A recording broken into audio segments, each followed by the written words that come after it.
Whew, we're back again. Happy Wednesday as we count down to hear the final results of the presidential elections in Cameroon. But hey, the big question this time around is, will Cameroonians live another 2018 experience? That is the big question. Will 2018 repeat itself?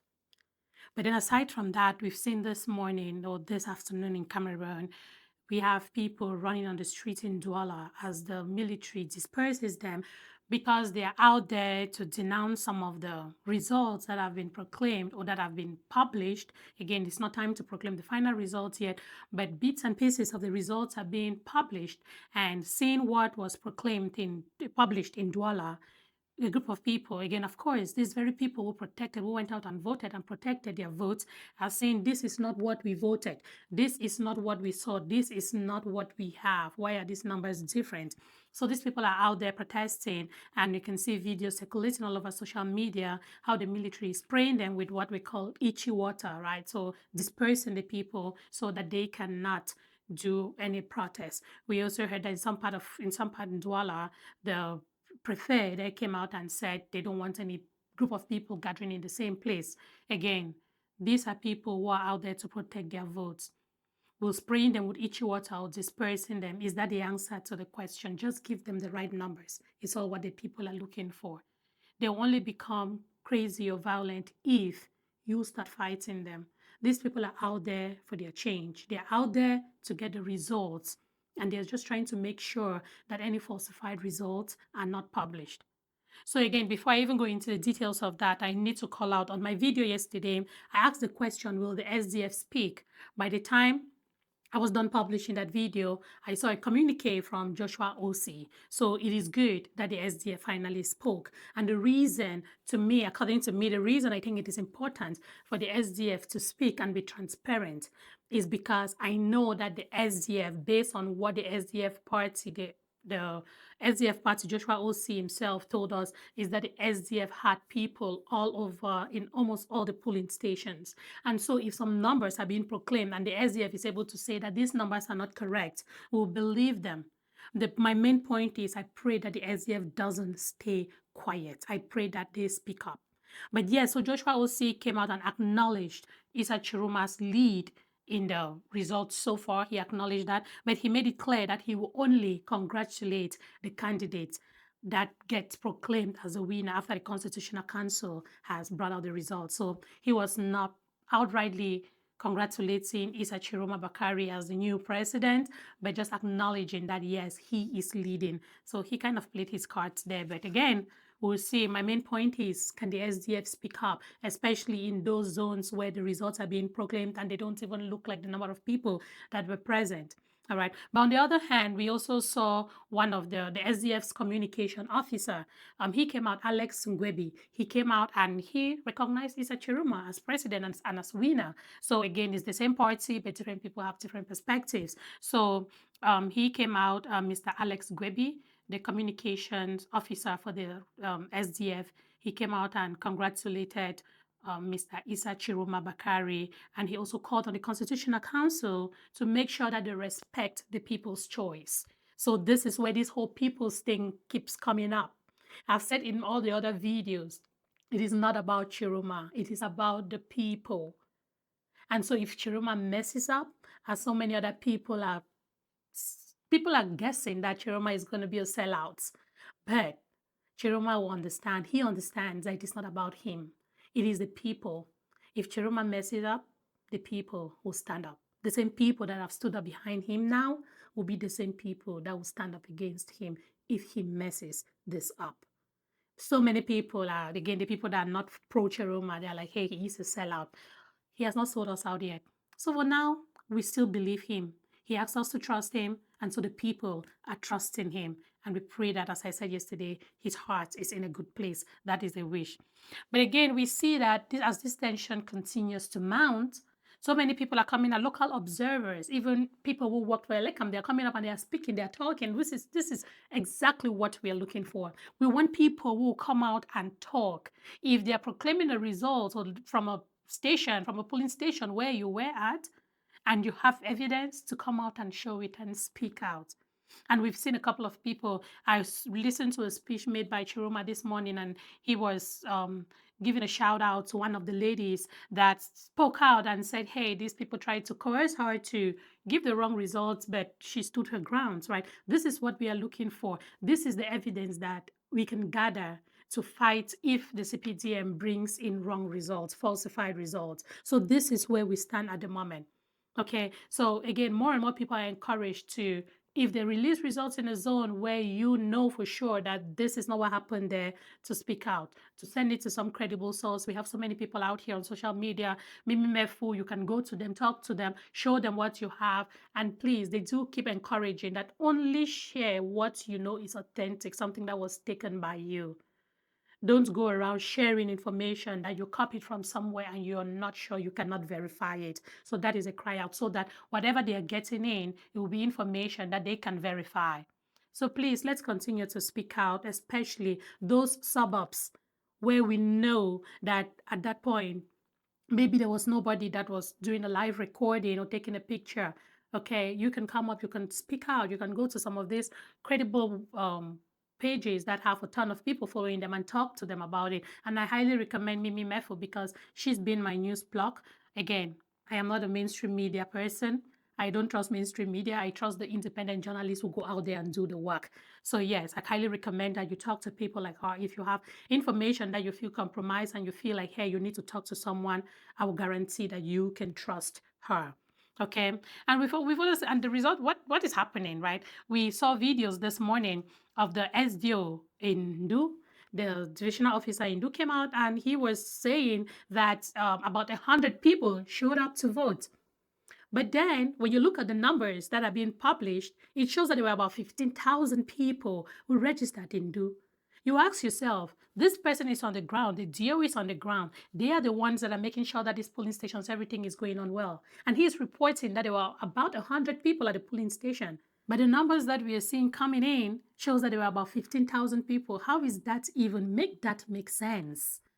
Right. So these are the things we say, that we're going to continue to publish these things that show like all the discrepancies with the results and all of that good stuff, because we want to make sure that in case of anything, we have evidence to show at the end of this that, hey, we can contest the results that they put out, since we know that it is not absolutely correct. Okay, so please, more and more people continue to report these things. If you see anything, say something. If you feel like you're being compromised, and please find somebody credible to talk to them. And in this case, as I said earlier on, do not hesitate to reach out to the Mimi Mefo platform. Somebody there will listen to you and they will take your evidence. Just make sure that it is authentic. Okay, and this brings us back again to the whole question of how can we challenge these results? I asked this question yesterday. I was looking at the comment section today to see if anybody has any recommendations. How do we challenge these results? We are 10 days away. 10 days away from the results being proclaimed, who the winner of these elections is. How do we challenge this? And now, after sleeping on this, the question is, what do you people think? We have 10 days.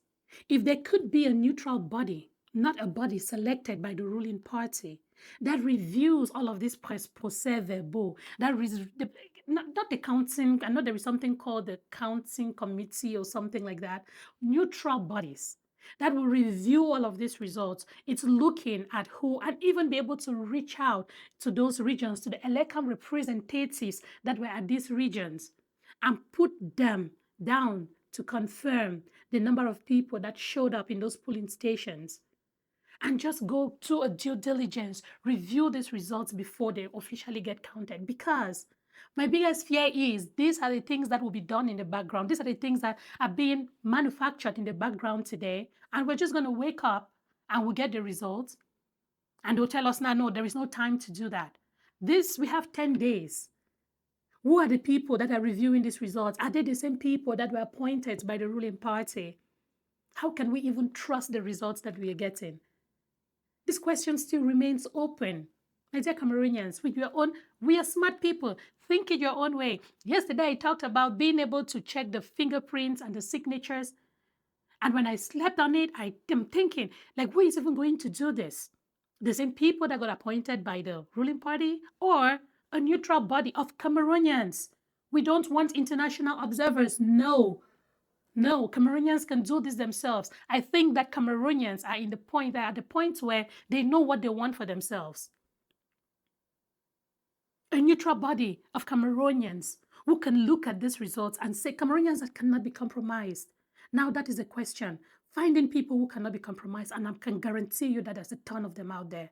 Is this even a possibility in Cameroon? Is this even something that can be considered?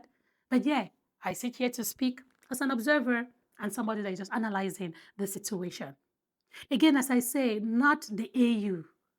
I saw a report put out by the AU which says that 36 AU, the African Union, that 36 observers were sent to Cameroon to observe the electoral process.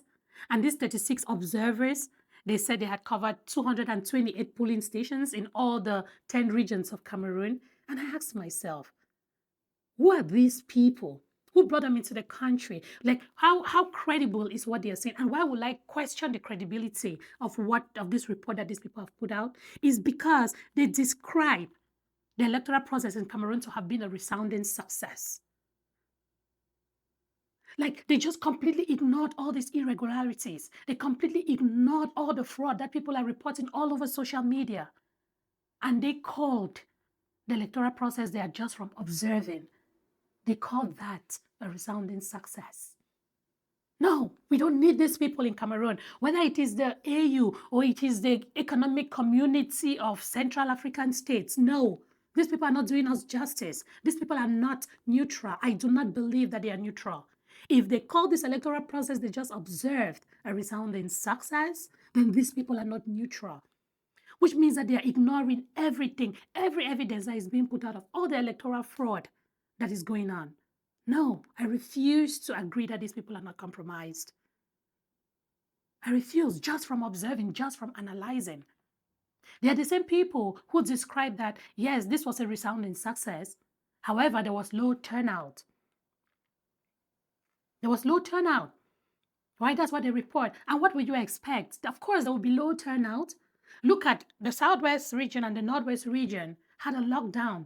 People were warned not to come out. That's why there was low turnout in so many of those polling stations. But look at the numbers that are being reported from those polling stations. And if these observers say, where did they go to? They can, again, the report that I read, maybe it's a summary, they probably have a more detailed report.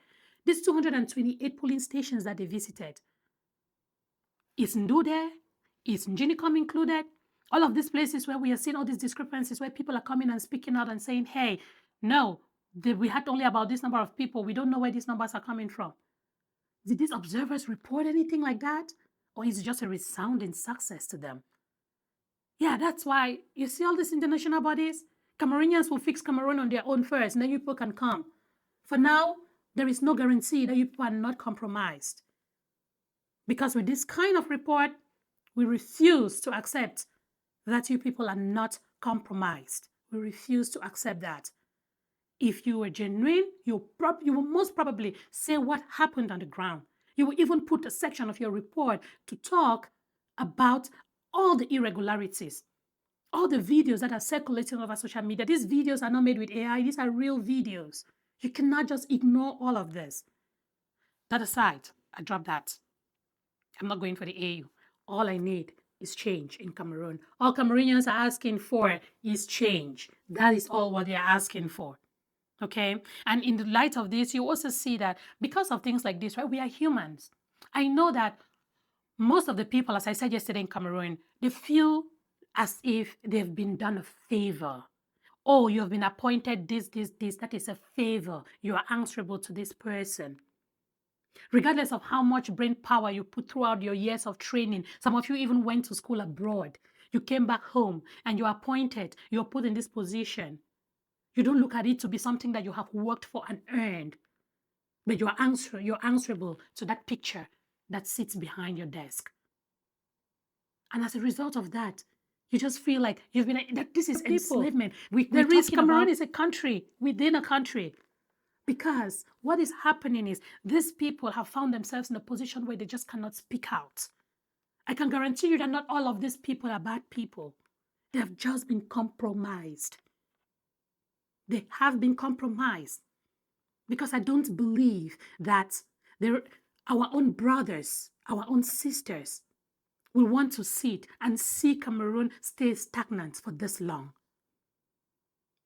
I was chatting with someone yesterday and I talked about this thing. I'm like, you know what?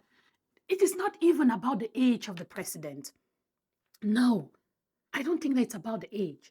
If we had a president that cared about the country, that you could go to Cameroon, get to Cameroon, and you see good roads. Cameroon is Africa in miniature. We have resources. If we could just, if we got into Cameroon, like you're in Cameroon, children went to school, finished school, got a job, could afford to feed their families, could just live a decent life. You can drive a car on a good road because yes, we have all of those things. If you give the resources, I bet you that Cameroonians who have been working for free, there are Cameroonians who are reporting that they have not been paid for a year or two. These same people, give them the resources, they will build roads in Cameroon for free because the people want this. It just happens that things like this fall into the hands of people who are so greedy. Somebody would decide to siphon money and drive a car in potholes, a car that you drive on, a car that your own children, some of the people have succeeded in sending their children abroad. But some of them they drive on these roads. How does that make you feel? And this is why I say these people, they are not all bad. Some of them have been compromised. Some of them feel like it's on coincé, right? They've been put in a part where they cannot get out. Some of them feel like that. Excuse my French. But yes, come to think of it, I saw another report. Again, I'm everywhere. I'm reading reports. I go only to credible places to read reports. I'm online. I'm trying to see what's happening. And I read about Maurice Cube. And he's said to be a senior member of the CPDM in Njinikom, right? And it is just interesting that this guy decides to resign. Why does he resign? Because he thinks that the level of electoral fraud is beyond his imagination. So this is just to tell you that some of these people, they're doing these things, yeah, not because they are really wicked at heart. Some of them have just been compromised. They are so scared to lose their daily bread. That's why they do it. When I read this guy's post, I was like, this is interesting. So he refers to the outcome of the results in his area in Njinikom. He refers to it as a mathematical miracle of fraud. Yes, my brother, it is a mathematical miracle of fraud. Because if you were at a polling station with about 200 people, and then the results come out and you see that CPDM is leading in that polling station with about 2,000 votes, that is a mathematical miracle of fraud. You called it right. Yes. I heard that he resigned from the party, so he exudes himself from being a part of this and just says, no, this is not something that he can stand with. So hopefully more people can speak up, can stand up against this thing that is happening. We all know this fraud that is happening around these results. All of these things need to happen around now so that before the results get proclaimed. I don't know what happens if the results get proclaimed because we all saw in 2018, and that's why the question of this video is, are we Cameroonians going to live another 2018? Will the results be proclaimed and there is nothing we can do? Do we have enough evidence to fight these results, to contest these results if they get proclaimed and we see that what they are showing us on paper is not what we know? That is the big question. Do we have the evidence? Can we fight it if they give us the results we know are not true? And yeah, until we see what else is happening, that's all I have to say about that. Stay safe.